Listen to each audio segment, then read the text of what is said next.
Twelfth Night, or What You Will. Part 1. The ship that was carrying Viola, the daughter of the Marquis of Messaline, and her identical twin brother Sebastian, was caught in a violent storm and sank. Luckily, it went down near the coast, and the captain and Viola managed to swim to the shore. They were exhausted and very wet, but alive. When she got her breath back, Viola looked up and down the beach for Sebastian. "Where's my brother?" she asked the captain anxiously. "He was with us on the ship." "I saw him before the ship went down," he replied. "He was holding on to the ship's mast. Don't worry, madam. He's strong. He's probably on another beach somewhere." Viola hoped the captain was right. She felt very lonely without Sebastian. "What's the name of this country?" she asked. "Illyria, madam," the captain replied. "I live here, so I know it well." "Who rules it?" "Duke Orsino. He's a kind man and he's a good ruler, but at the moment he's in love. He can't think about anything else. He lies on his bed all day, listening to music and composing messages of love to Countess Olivia." "Who's she?" "A young woman who lost both her father and her brother about a year ago.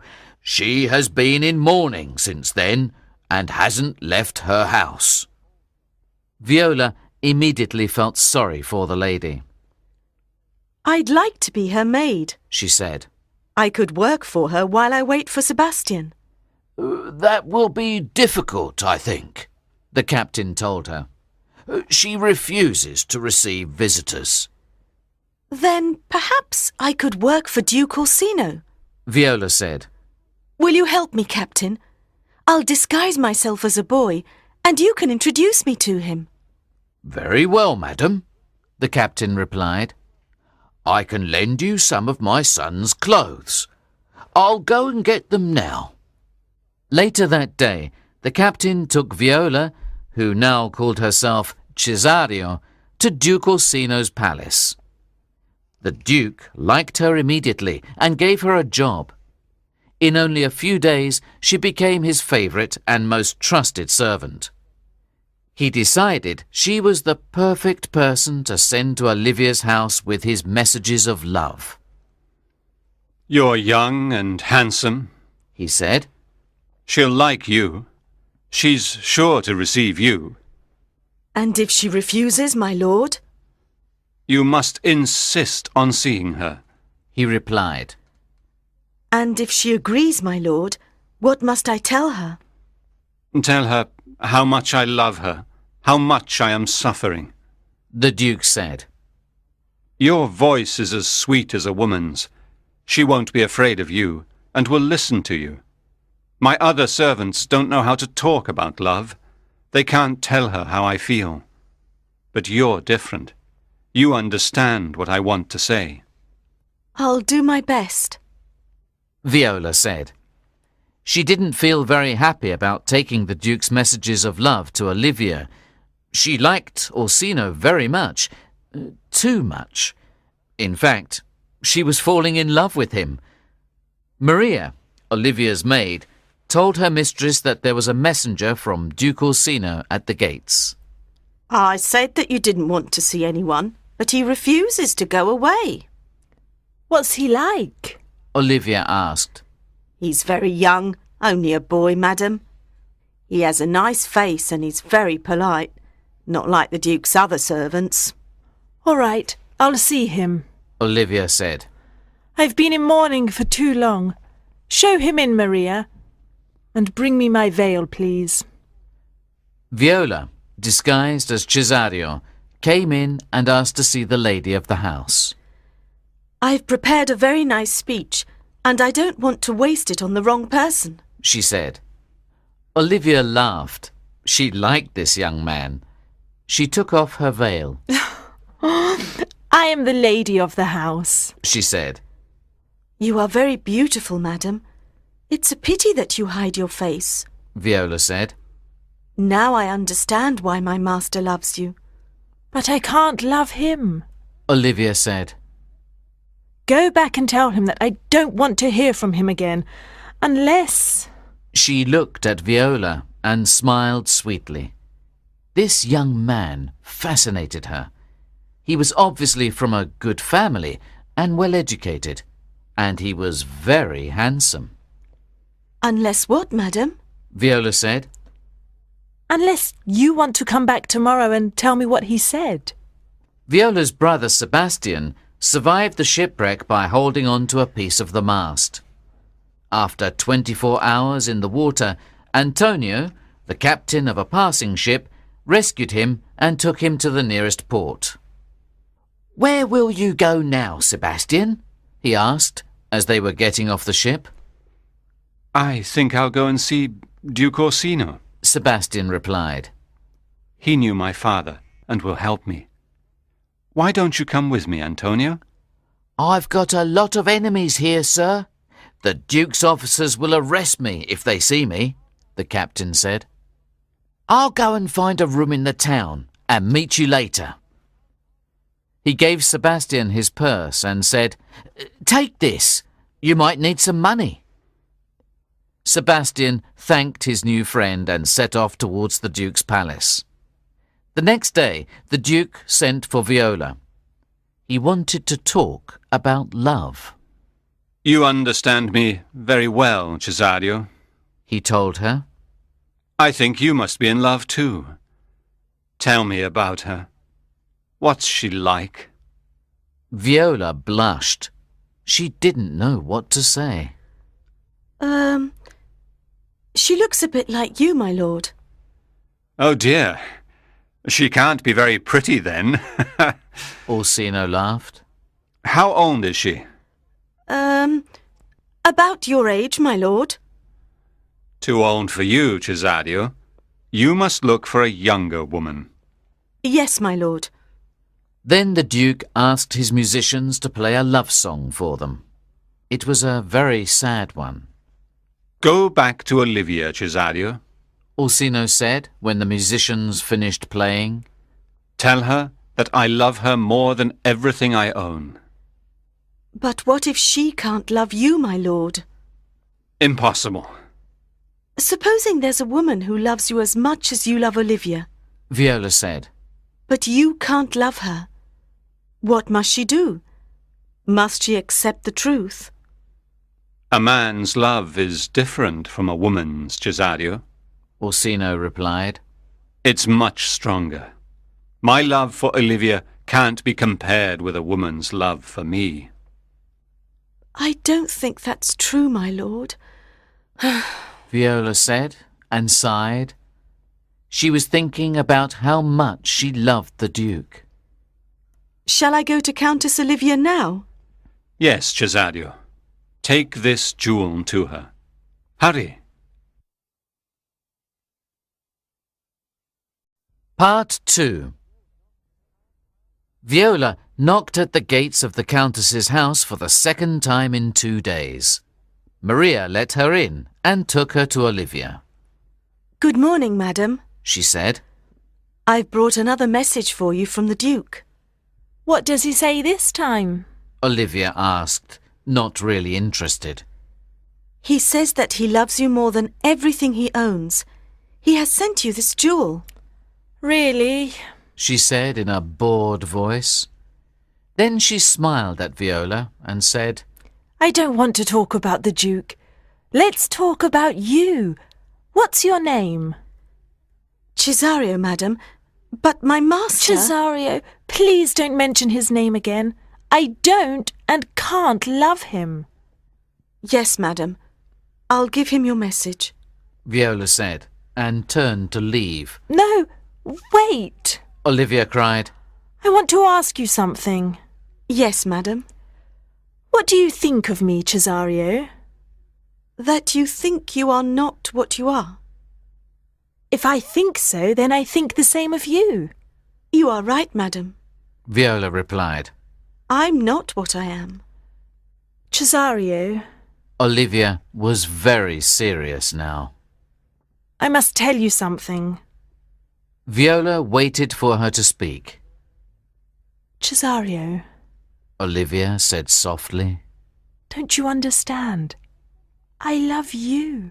I fell in love with you the moment I first saw you. Viola didn't know how to reply. But madam, you can't. She said. I mean, I can't. She added quickly. I can't love you. My heart can never belong to a woman, only to myself. I must go now. I won't come again. No! Olivia said quickly. Please come again. Tell the Duke to send another message to me. Perhaps you can persuade me to love him after all. Viola was leaving Olivia's house when she heard a lot of noise in the square outside. Some of the Duke's officers were there. They were arresting a man. He was dressed in the clothes of a ship's captain. As she passed, he shouted to her, "Hey, wait!" She stopped in surprise. "I thought it was you," he said. "Listen, I'm in trouble. These officers want to arrest me. I'm sorry, but I must ask you for the purse I gave you. I need the money to pay for my freedom." What money? Viola asked. I don't have very much, but I'll be glad to give you half of it. Here, take these coins. The man looked confused. "What? You refuse to give me back my money after all the favours I've done for you?" he said. Favours? Viola repeated. She didn't know what he was talking about. "Yes, Sebastian," he said. He was angry now. "I saved your life. I thought you were my friend, and now you refuse to give me my money?" Then one of the officers said, Come on, sir. We haven't got all day. and they took him away. Viola's heart was beating fast. He called me Sebastian. She thought. He thought I was my brother. Does that mean Sebastian is alive? She decided to follow them to Duke Orsino's palace. A few moments later, Sebastian walked past Olivia's house. He was looking for Antonio. Maria saw him and called to him. Cesario, have you changed your mind about my lady? I'm sorry. What are you talking about? And my name isn't... Sebastian said. But Maria was already pulling him through the gates and into the house. Come on, She said. she's waiting for you. Olivia was delighted to see him. You've come back! She cried when Maria brought him in. You love me after all! Say you'll be mine forever! Sebastian couldn't believe his ears or his eyes. This beautiful woman was asking him to marry her. Well, all right, He replied. Oh, I'm so happy! Olivia said. Let's go and find the priest. He can marry us immediately. While Sebastian and Olivia were looking for the priest, the Duke arrived with Viola. Tell your lady that I'm here. He said to Maria. Bring her to see me. Before Maria could reply, the Duke's officers came in with Antonio. "My lord," the chief officer said, "we've caught the pirate." The Duke was surprised to see the sea captain. Why did you come back, Antonio? He asked. "I've changed, sir. I'm not a pirate anymore," the captain said. "I rescued this boy from the sea a few days ago and brought him here. I knew it was dangerous for me, but I did it. I gave him my purse with all my money, but now he refuses to give it back to me. He has betrayed my friendship." Don't hurt him, my lord. Viola said. I believe that he's a good man. Just at that moment, Olivia appeared. Cesario, She said, what are you doing here? I'm talking to my master, the Duke, madam. You aren't his servant anymore, Cesario. You're my husband. When Orsino heard this, He was furious. Husband? He shouted.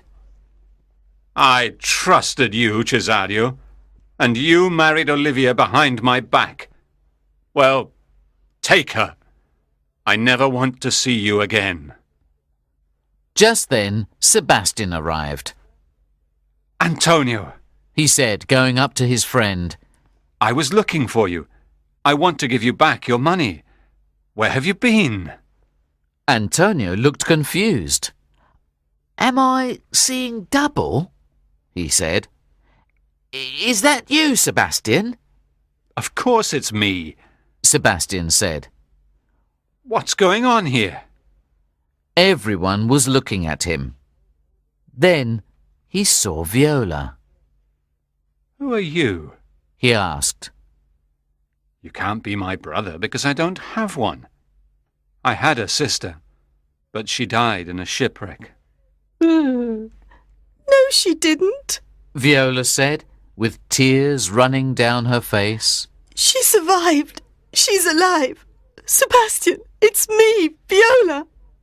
And she ran into her brother's arms. The Duke smiled. Suddenly, he understood everything. Olivia was married to Sebastian, not Cesario. He immediately forgot about his love for the Countess and turned to Viola. You often told me how much you loved me, Viola. But I thought you were a boy. Do you still love me? Yes, oh yes. Viola cried. Will you marry me? Orsino asked. Yes, yes. But I must change out of these boys' clothes and into a dress first. Come, let's have some music, The Duke said. Everyone is invited to my wedding.